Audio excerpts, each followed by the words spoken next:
потом система сработала здесь. Открылась дверь. Я пошел посмотреть и дальше ничего не помню. Почему камера видеонаблюдения опущена вниз? Не знаю. Ну что-то вы должны помнить. Нет, ничего не помню. Ясно.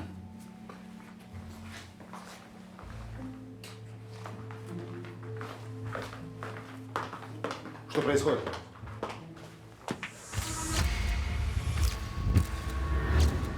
Я еще не закончил. Кто дал команду начать съемку? Когда я работаю, не должно быть никого. Никого!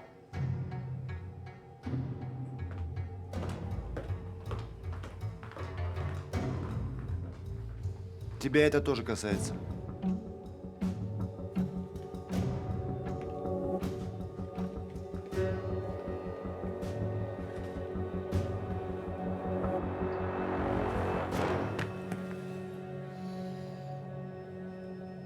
Ну?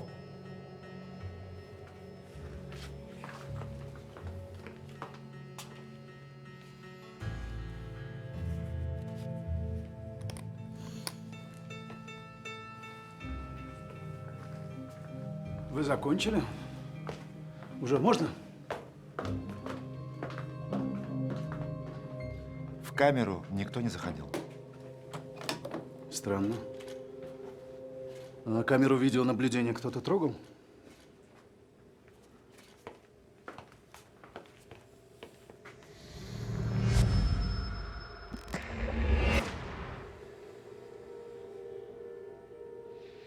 Никто ее не трогал. Как это? Не знаю. Может, наклонилась сама? Двери сами открываются, камеры сами наклоняются. Охранники сами падают в обморок. Мистика какая-то. Причину смерти установили? Признаков насильственной смерти нет. С большой вероятностью можно предположить инфаркт миокарда. Заключенные умирают сами.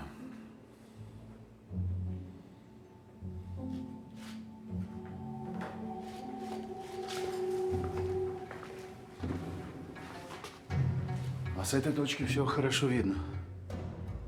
Сейчас мы посмотрим запись и узнаем, что здесь произошло.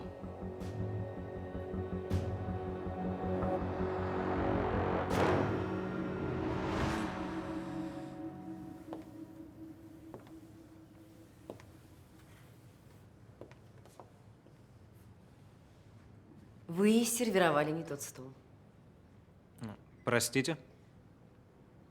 Вы сервировали не тот стол. Как же не тот? Ну, я не знаю. Может быть, вы перепутали или невнимательно слушали меня? Нет, тот. Мы говорили, что… Мы говорили про стол у окна. Извините. Произошла ошибка, мы сейчас все исправим.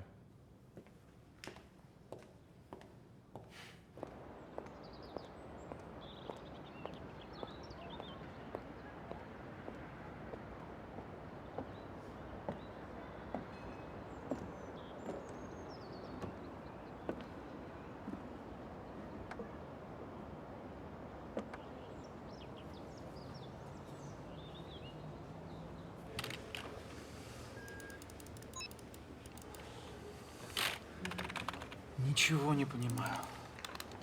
В смысле?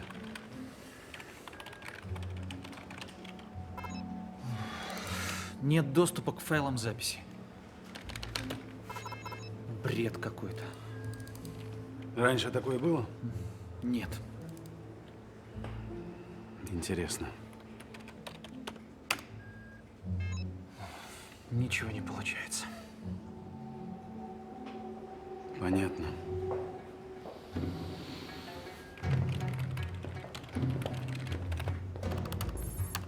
Есть. Запускай.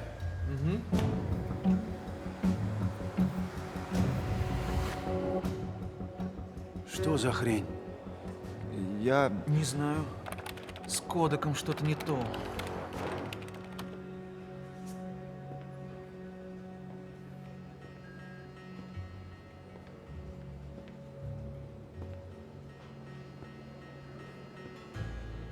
Мистика.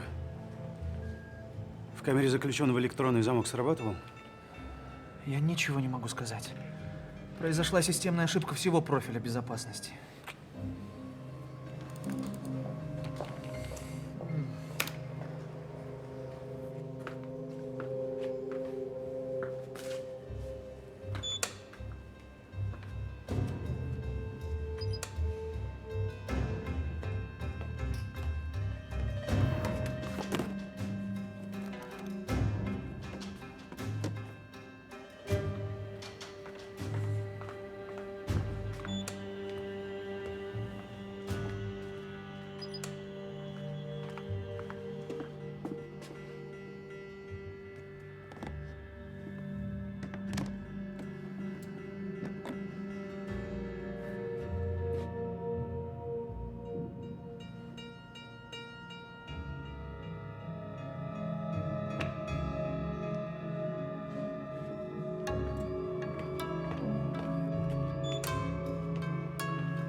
Ваше имя и фамилия?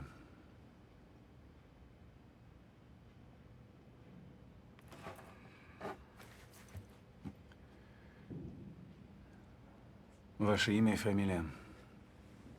Жизнь человека коротка, но имя его вечно.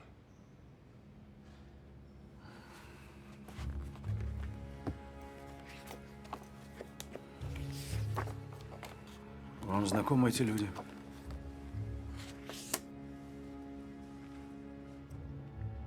Есть вещи, которые мы понимаем сразу же, а есть, которые не понимаем, но можем понять.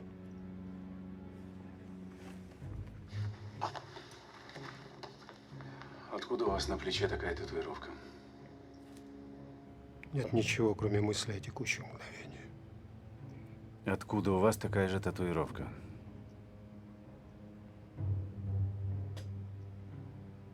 Дурочку включу. 70% подозреваемых в убийстве пытаются изобразить психическую невменяемость. Но у них этот номер не проходит. И у тебя не пройдет. Я узнаю, кто ты такой. И что означает это клеймо на твоем плече. Уведите.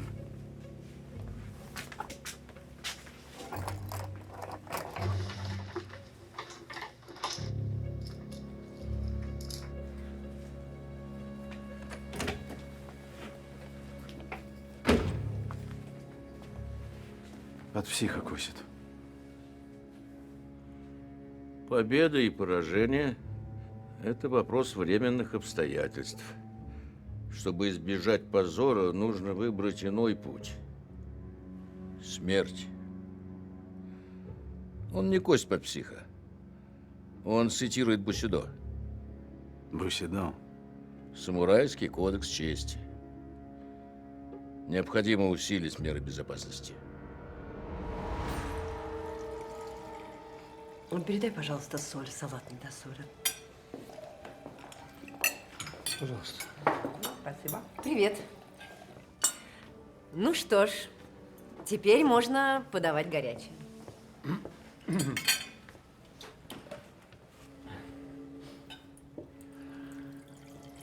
Дорогой внук, к сожалению, мы с бабушкой редко тебя видим.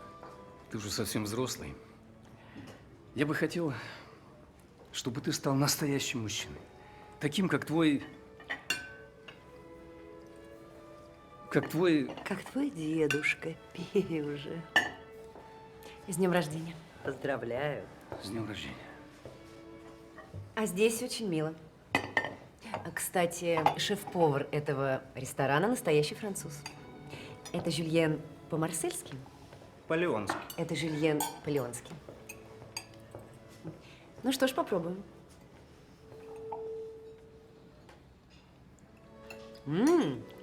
Вкусно.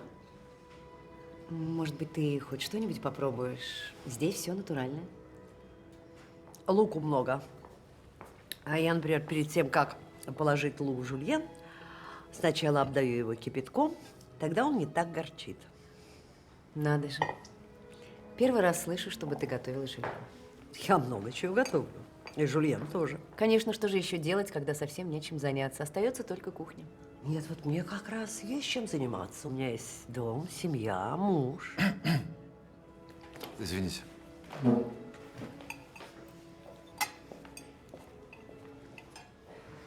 Мама, у тебя есть одна уникальная способность испортить любой праздник. Я просто хотела сказать, что в жульене много лука. Или что? Мне уже запрещено говорить на дне рождения моего единственного внука, которого я вижу, кстати говоря, раз в 2 года. Маш, ну... Не затыкай мне рот. Ты с детских лет ей во всем потакал.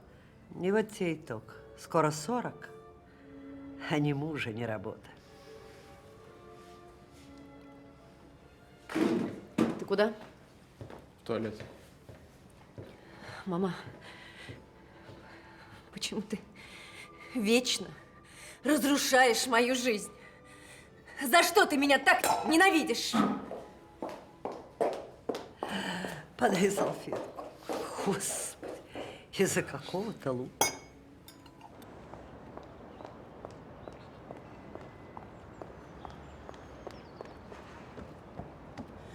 Ненавижу. Ненавижу.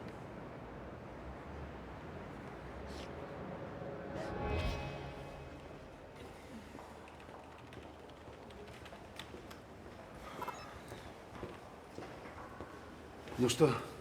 Я ничего не понимаю. Скорее всего, вирус.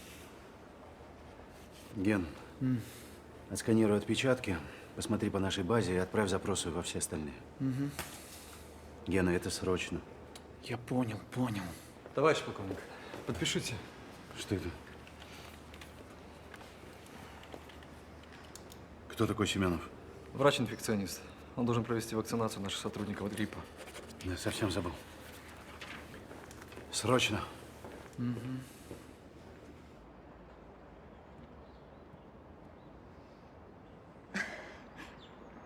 Тушь потекла.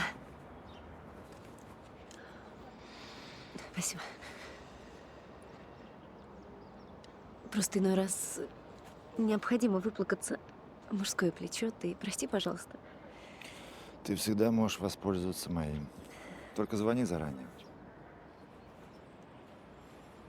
Я тебя запачкала. Ерунда. Мне иногда кажется, что я просто схожу с ума.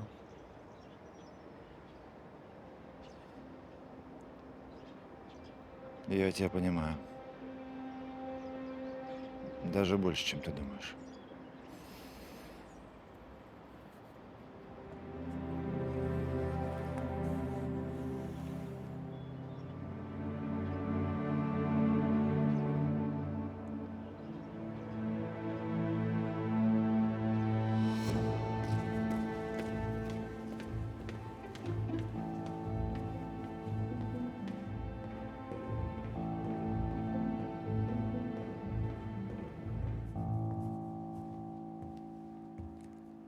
Разрешите доложить?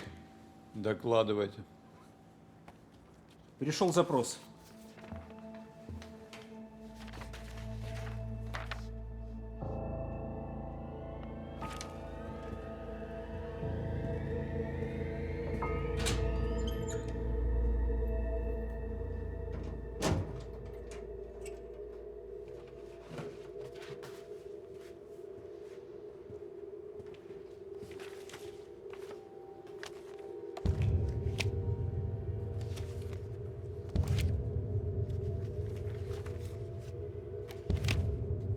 Третий.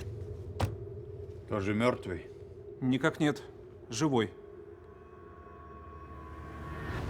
Ваш завтрак.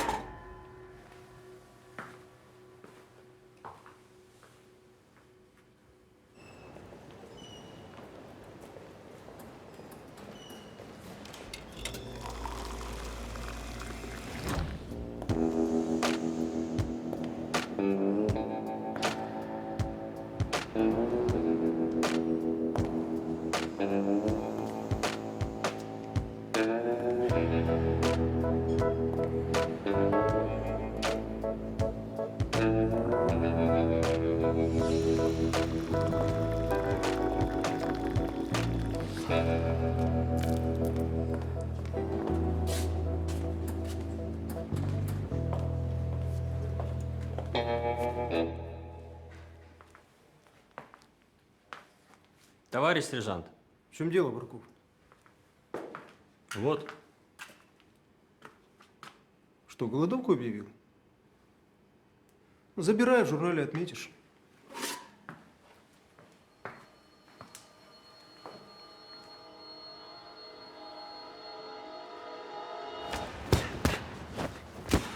Хорошо. Разминка окончена. Теперь у вас будет спарринг. С кем? С сильным, опытным противником.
Сдаетесь?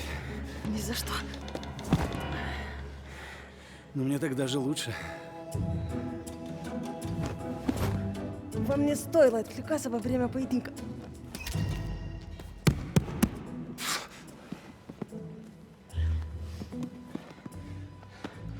Я думал, вы только колбы и баночки переставлять умеете. Я тоже думала, что вы никогда не сдаетесь.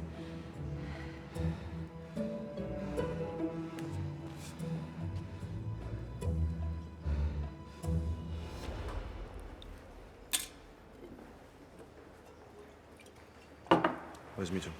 Я обновил все системные коды. Профиль работает стабильно, сбоев нет. Следующий. А что с поврежденными файлами? К сожалению, их восстановить невозможно. Он взят с поличным на месте преступления. Почему я должен его кому-то выдавать? Или вы рассказываете все, что знаете об этом человеке, или нам с вами не о чем говорить. Хорошо, но у меня тоже есть условия. Мы должны его допросить. Хорошо. Но только здесь, у нас.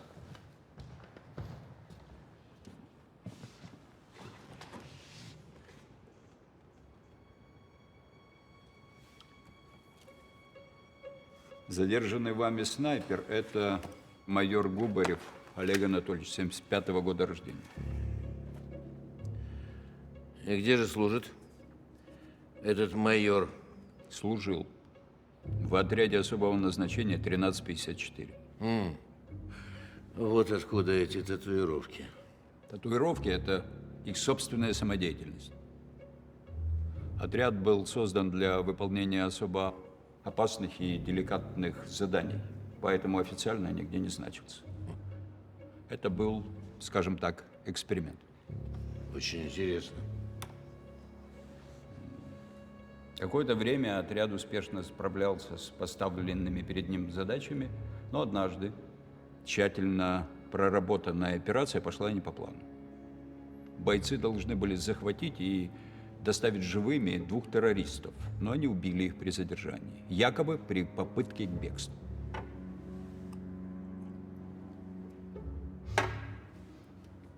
Тогда мы не придали этому факту должного значения. Но вскоре случаи с убийствами при задержании начали повторяться. Мы поняли, что теряем контроль над отрядом. Было принято решение бойцов арестовать, а отряд ликвидировать. Но за 3 часа до проведения операции по аресту отряд бесследно исчез. Сколько человек было в отряде? 10, включая командира. То есть 7 профессиональных, никем не контролируемых убийц разгуливают на свободе? Официально мы не признаем это никогда. Но мы готовы предоставить всю имеющуюся у нас информацию.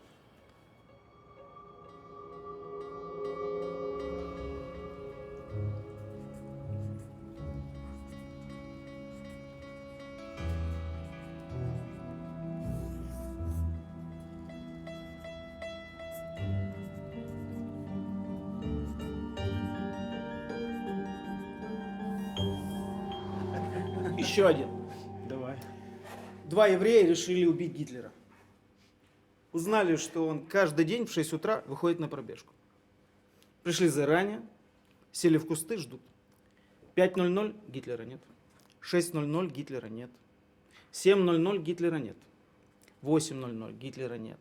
9:00 Гитлера нет. Моня, я надеюсь, с ним ничего не случилось? Еще анекдот. Про блондинку.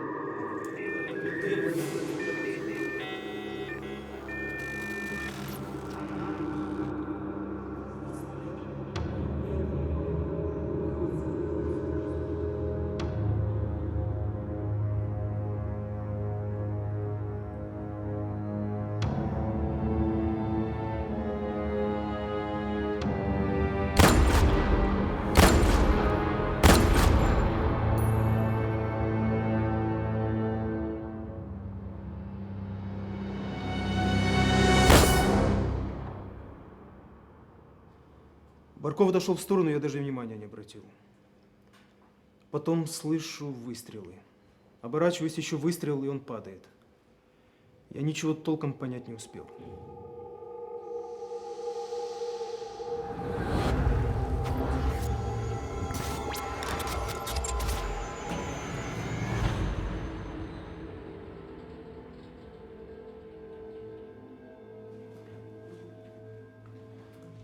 Кроме того, что на завтрак он ел яичницу с сосисками и зеленым горошком, больше ничего интересного сказать не могу. Такого у нас еще не было. С какого номера был сделан звонок? Номер скрыт. Ясно. И вот еще что. Ему плохо было после прививки. Голова болела. Какой прививки? Сезонная вакцинация от гриппа.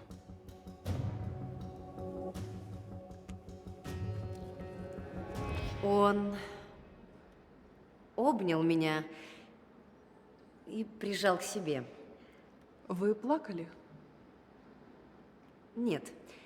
Что вы чувствовали?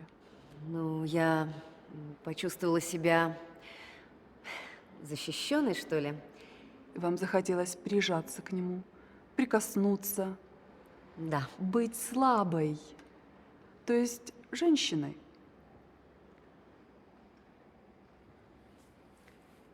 Я всегда женщина. Я закончила. Поблагодарим Юлию за проделанную ею работу. Приветствуем Катю.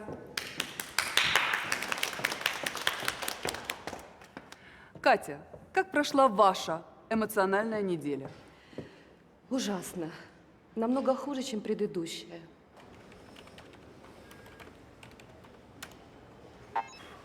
Определить невозможно. А хотя бы узнать, откуда был сделан звонок?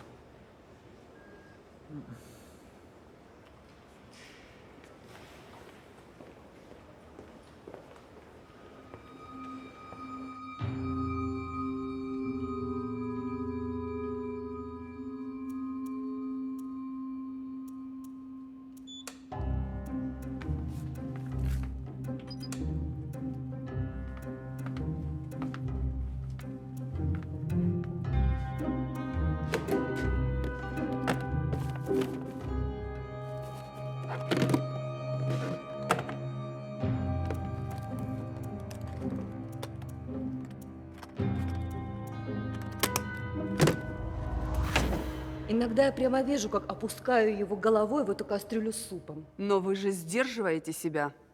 Да, я стараюсь. Хорошо. Поблагодарим Катю за ее проделанную работу над собой. И на сегодня все. Встретимся на следующем занятии.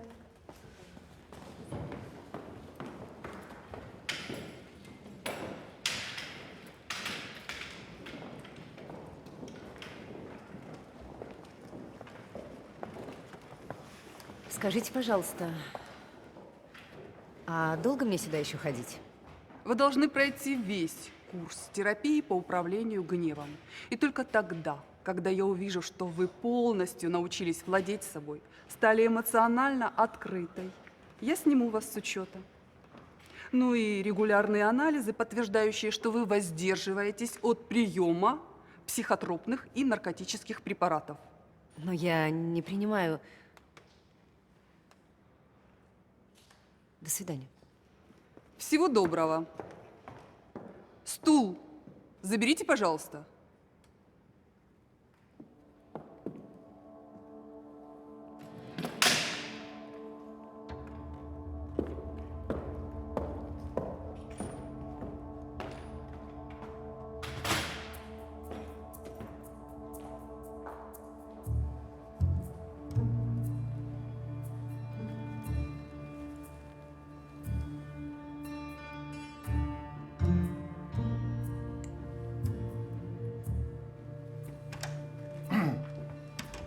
Вы? Кровь Баркова изучаете?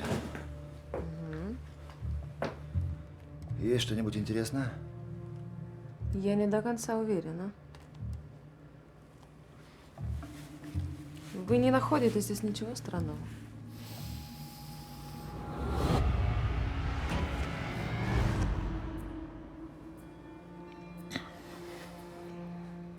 Гипокламин. Препарат от повышенного давления. Ничего необычного.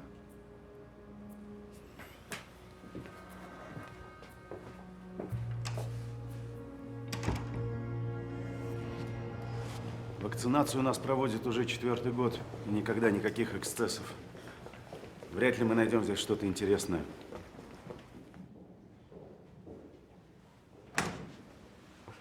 Здравствуйте. Здравствуйте. Нам нужен доктор Семенов. Я Семенов, слушаю вас. Простите, но нам нужен другой Семенов. Другого Семенова в нашем центре нет. Вы по какому вопросу? Полковник СБР Лебедев. Тогда кто же у нас проводил вакцинацию? У вас была вакцинация? Не может быть. Вот я должен быть у вас послезавтра для проведения сезонной вакцинации против гриппа. Это ваша подпись и печать? Печать моя. Подпись не моя.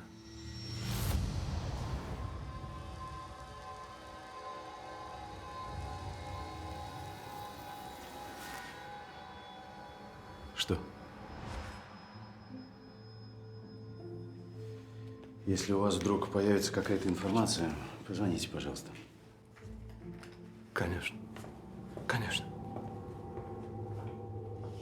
Бланк медицинского центра, скорее всего, был украден. Мы проверяем сотрудников на предмет причастности к преступлению, но… Понятно. Я провела исследование образцов крови застрелившегося охранника Баркова. В образцах мною было обнаружено вещество, которое… Гипокламин. Препарат от повышенного давления. Ничего особенного. Странно. А что у вас? 3 дня назад в профиле безопасности произошла системная ошибка. Ее последствия уже устранены, но часть данных восстановить не удалось. Мы не знаем, был ли кто-то посторонний в изоляторе. Удалось установить номер телефона, с которого звонили Баркову? Нет.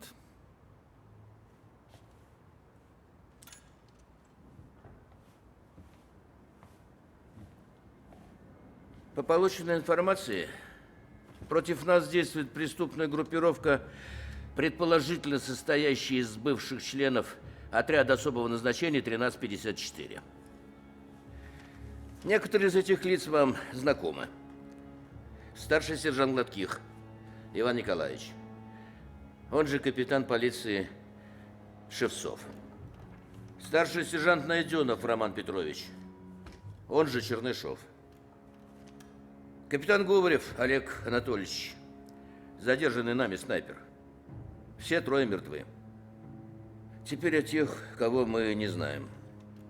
Сержант Клименко, старший сержант Захарченко, капитан Пшонников, командир отряда 1354 Соломатин Илья Андреевич, старший сержант Гулиев, сержант Киселев, старший лейтенант Филатов Сергей Борисович. Вот этот человек, который под видом врача-инфекциониста проник в СБР и провел вакцинацию сотрудников неизвестным веществом. Не спецслужба, а какой-то проходной двор. В изоляторе расстреливают заключенного. Сотрудников обкалывают неизвестно чем. Необходимо провести повторную экспертизу крови Баркова. Ясно, что инъекции были сделаны с какой-то целью. Поэтому все вакцинированные сотрудники должны срочно сдать кровь на анализ. Нужно усилить меры безопасности. Бойцы отряда 1354 – это хорошо подготовленные, профессиональные убийцы, которые прошли специальную психологическую подготовку, в совершенстве владеют всеми видами оружия и не боятся смерти. Они представляют собой очень серьезную угрозу. Мы должны их обезвредить. Но, зная фамилию, мы можем выйти на родственников, знакомых, друзей. Все они бывшие воспитанники детских домов. У них нет родственников и социальных связей. Вот он единственный, о ком мы знаем. Поэтому все наши усилия должны сейчас быть направлены на его поиск и задержание. Есть какие-нибудь соображения? Надо подумать. У меня есть идея. Если предположить, что у Филатова был с собой мобильный телефон, и он был включен, то, возможно, он зарегистрировался в ближайших к СБР базовых станциях. И что? Зная номера телефонов сотрудников СБР, а также посетителей, которые находились в этом здании в данное время, то методом исключения мы легко можем вычислить номер телефона Филатова. Ну, если он еще сохранился. Неплохая идея. Правда, много всяких «если», но попробуйте. Угу. Да. Я слушаю. Одну секунду. Извините.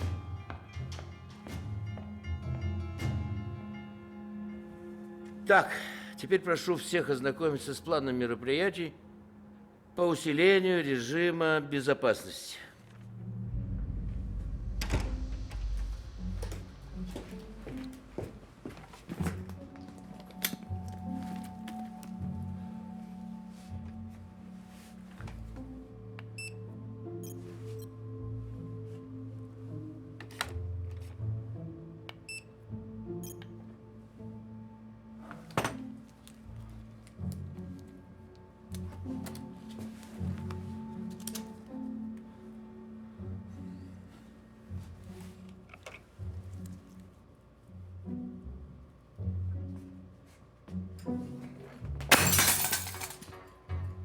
твою мать.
В чем дело? Где препарат, говори? Где препарат?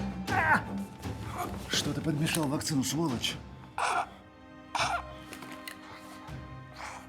Пропал образец крови Баркова. Все не на своих местах, разбита колба и самое главное. Вот. Полюбуйтесь.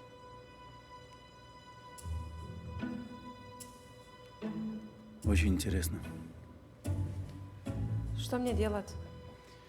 Снимите отпечаток и передайте его мне. Вы можете сделать повторный забор крови из трупа Баркова? Нет, кровь уже свернулась. Но это и не нужно. У меня есть контрольный образец.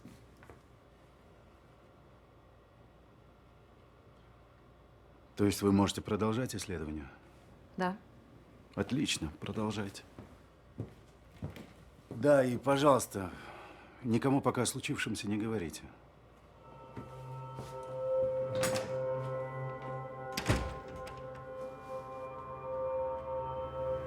Я только отдал ему вакцины. Он у меня просто их купил и все. А они нормальные, немецкие, не просроченные. А бланк с печатью? Понимаете, у сына ипотека. Ну, я же ничего плохого не сделал. Ну, считайте, что вакцинацию произвел другой человек, и все. Ну, мне же ничего за это не будет, правда? На нем нет денег. Возьмите вот этот вот. Вот.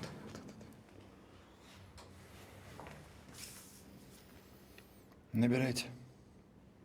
Может, не надо? Мы же всегда можем договориться. Все.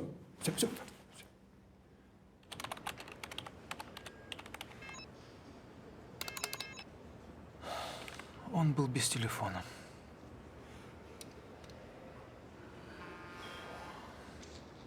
Да. Это доктор Семенов, инфекционист. Я слушаю. У меня есть информация о человеке, который проводил вакцинацию. Где вы сейчас находитесь? У себя на работе. Никуда не уходите, я сейчас приеду.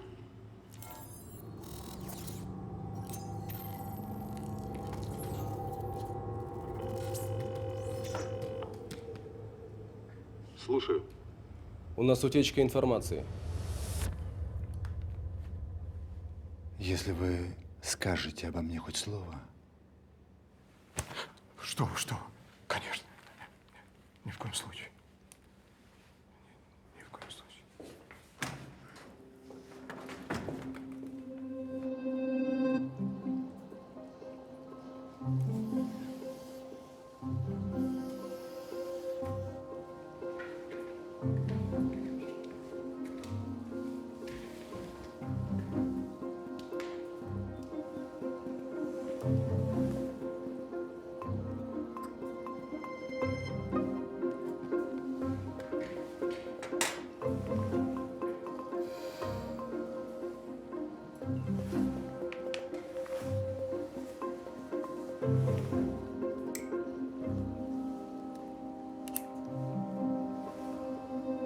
Вы?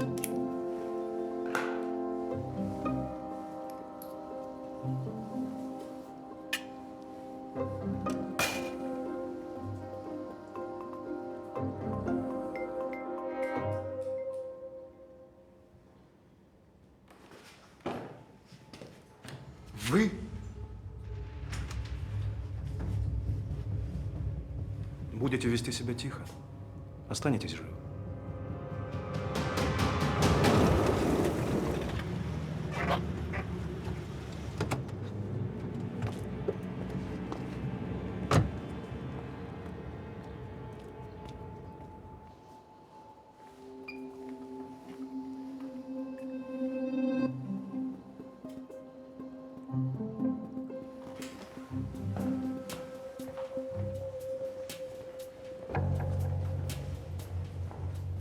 И что ты ему ответила?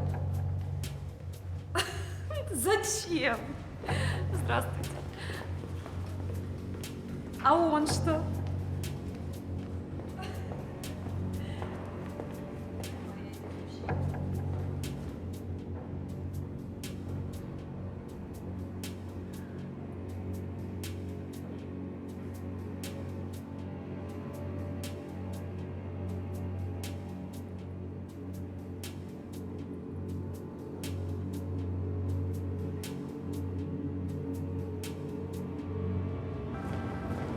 Телефон. Что? Дайте мне телефон. И что? Не выдумывай.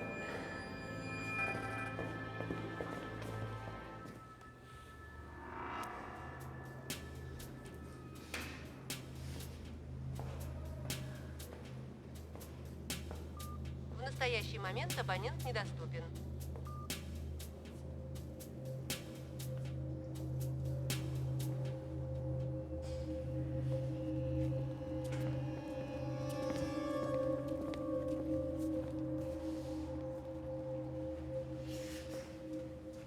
А что вы здесь делаете? Полковник СБР Лебедев. Где Семенов? Он ушел. Куда? Не знаю. Он был с каким-то мужчиной, лысым.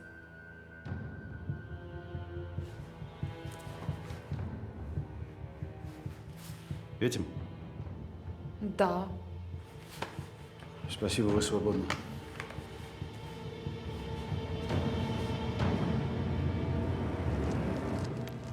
Откройте багажник. Зачем? Можете мне достать одну вещь. Так он же пуст.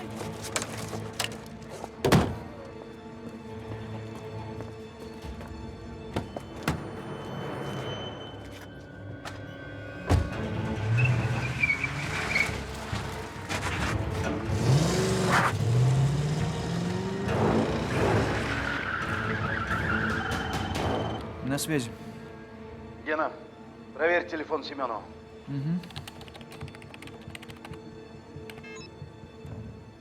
Отключен. Последняя регистрация в районе медицинского центра. А проверь-ка еще один номерок. +7 293 345 14 17.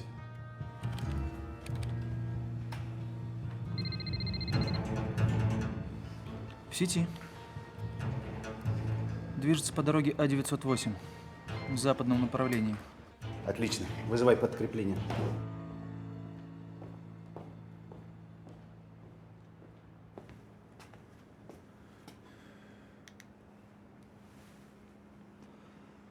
Сейчас я интерназально введу себе неизвестное вещество, синтезированное мной из крови застрелившегося охранника.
истину обретаешь в смерти.